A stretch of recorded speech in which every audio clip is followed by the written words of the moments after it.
What sweet dishes are cooked today?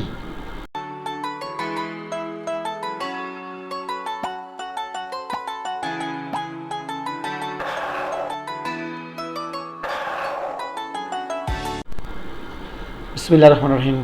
আসসালামু আলাইকুম ওয়া রাহমাতুল্লাহি ওয়া বারাকাতুহু। মুসলমান ছাড়া বাকি যত জাতি আছেন সকলকে জানাচ্ছি আমার শ্রদ্ধা। আপনারা আমার শ্রদ্ধাটুকু গ্রহণ করুন। আজকে আমরা একটি সুন্দর বিষয় নিয়ে আলোচনা করব। এর আগে বলে রাখি আমি কি শেখাই, তো সবাই জানেন সবুজ স্যারের কাম তো সহজ ভাষায় ইংরেজি শেখানো।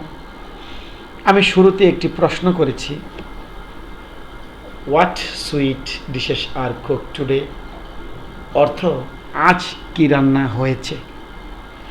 এখানে আমরা দেখেন প্রশ্নটা, তারপরে আমি এই কিছু কাজ করব। What sweet dishes are cooked today for lunch, হয়ে গেল। ফর ডিনার, রাতের খাবার হয়ে গেল। ফর ব্রেকফাস্ট, সকালের খাবার হয়ে গেল। একই প্রশ্নে what sweet dishes are cooked today for breakfast, what sweet dishes are cooked today for lunch, what sweet dishes are cooked today for dinner. এটা হলো প্রশ্ন। একটি প্রশ্ন মুখস্থ করবেন, একটা প্রশ্ন করবেন, কিন্তু রাত কি খাবার রান্না হয়েছে এটার জন্য আরেকটা ইংলিশ আছে প্রশ্নর কি। আমি দুইটা প্রশ্ন শিখাবো। দুইটা প্রশ্ন শিখলে পৃথিবীর সব দেশে আপনারা ব্যবহার করতে পারবেন। যেমন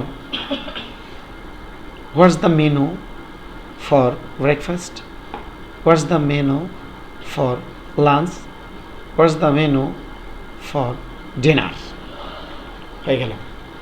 এখন আপনারা বর্ণনা করবেন, এই প্রশ্নটা মুখস্থ করবেন। এখন আসুন আমি রাতের খাবার রান্না করো, এটা আমরা এতগুলো বাক্য না বলে সব বাক্য কীভাবে ব্যবহার করবেন এটা আমরা শেখাবো। সকালে কুক ব্রেকফাস্ট, দেখেন সহজ। সকালের নাস্তা তৈরি করো। কুক লাঞ্চ, অর্থ কি? দুপুরের নাস্তা তৈরি করো, দুপুরের খাবার তৈরি করো।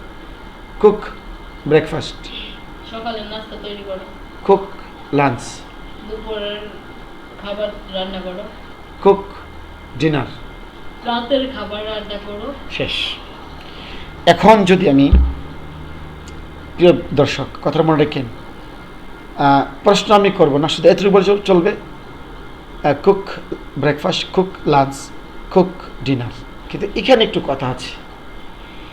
নির্দিষ্ট করে যদি বলতেছি যে সকালের খাবারটা রান্না করো, তাহলে আপনি কুকের পরে দা দিয়ে ও ব্রেকফাস্টটা দিবেন। তার কারণ হলো নির্দিষ্ট কোনো নাউন বোঝালে তার আগে কী দিতে হয়? আর্টিকেল দিয়ে দিতে হয়।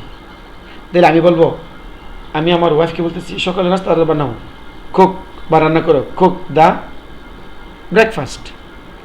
দুপুরের রান্নাটা করো, কুক দ্য লাঞ্চ। রাতের খাবারটা রান্না করো, কুক দ্য ডিনার, হয়ে গেছে। এখন আমি কিন্তু দুইটা ইংলিশ বলছি, একটা হচ্ছে cook breakfast, cook lunch, cook dinner বলেছি। কিন্তু এই বাক্যটা বললে হবে, কিন্তু লিখনিতে এই বাক্যটা ভুল।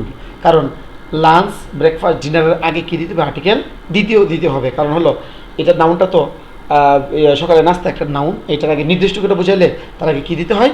দিতে হয়। কথাটা কি বুঝছো? জি স্যার। কী দিতে হবে বলো? দিতে হবে। কেন? নির্দিষ্ট করে বোঝানো। হ্যাঁ, তাহলে বোঝা গেছে কি ব্রেকফাস্ট, লাঞ্চ এবং ডিনার নির্দিষ্ট করে বোঝাইলে তার আগে কী দিতে হবে? তাহলে ফাইনালি এখন হলো আমি বলবো, তুমি উত্তরটা দিও। সকালের নাস্তা তৈরি করো, কুকড দা ব্রেকফাস্ট। কুকড দা ব্রেকফাস্ট। হ্যাঁ। দুপুরের দুপুরের খাবার রান্না করো, কুকড দা লাঞ্চ। রাতের খাবার রান্না করো, কুকড দা ডিনার। বাস, শেষ। প্রিয় দর্শক, এটা কিন্তু হয়ে গেল। আপনি প্রশ্নটা তো, প্রথম প্রশ্নটা কি? What sweet dishes are cook today for breakfast, for lunch, for dinner. কিন্তু for the lunch, for the breakfast, for the dinner দিলেও চলবে। তাহলে আমরা খাবার কেমনে রান্না করতে গেলে কী ধরনের ইংলিশটা ব্যবহার করতে হয় আমি কিন্তু এটা শিখে ফেলেছি। আমার মনে হয় এটা আপনারা শিখেন এবং এই চর্চা করেন বেশি বেশি করে। তাহলে আজকে এই তিনটা ইংলিশ থেকে আমি বিদায় নিচ্ছি। আপনারা নতুন হয়ে থাকলে প্লিজ সাবস্ক্রাইব করবেন, একটা কমেন্ট লিখবেন, একটু শেয়ার করবেন, একটা লাইক দিবেন, এই অনুরোধ রইল। তাহলে আজকে আপনাদের কাছ থেকে বিদায় নিচ্ছি। আসসালামু আলাইকুম ওয়া রাহমাতুল্লাহি ওয়া বারাকাতুহু।